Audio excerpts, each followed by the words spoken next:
Momen seorang warga dibuat terkejut dengan kemunculan Presiden ke-7 RI Joko Widodo tiba-tiba ramai di TikTok. Pasalnya, warga bernama Maria itu awalnya hanya iseng datang ke kediaman pribadi Jokowi di Jalan Kutai Utara nomor 1, Kelurahan Sumber, Kota Solo. Momen itu ia pun abadikan di akun TikToknya @maria.maribele. Maria menceritakan awalnya ia liburan ke Solo. Ia pun iseng main ke rumah Jokowi di malam hari. Maria tidak memasang ekspektasi kalau akan bertemu Jokowi, lantaran ia mendapatkan informasi kalau mantan kepala negara itu sedang pergi sejak sore hari. Maria yang saking excitednya ini mencoba mendekati pintu rumah Jokowi sambil mengabadikannya. Tiba-tiba saja pintu rumah Jokowi terbuka. Maria pun terkejut setelah mengetahui siapa yang membuka pintu dan keluar. Ternyata Jokowi sendirilah yang membuka pintu hingga membuat Maria kaget.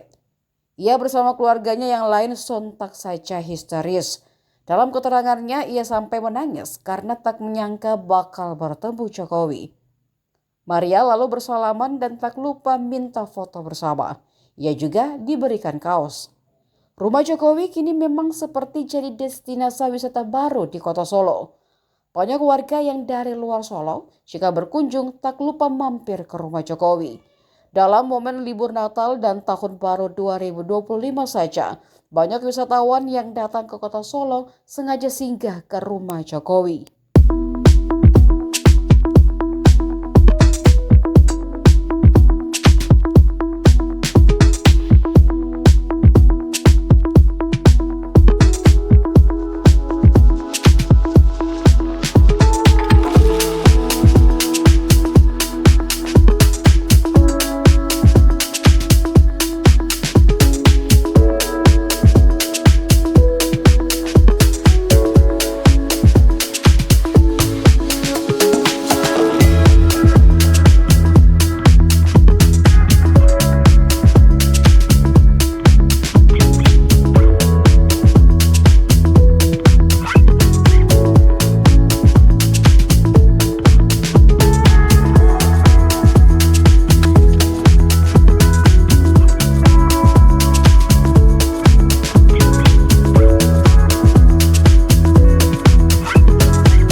Download Tribun X sekarang, menghadirkan lokal menjadi Indonesia.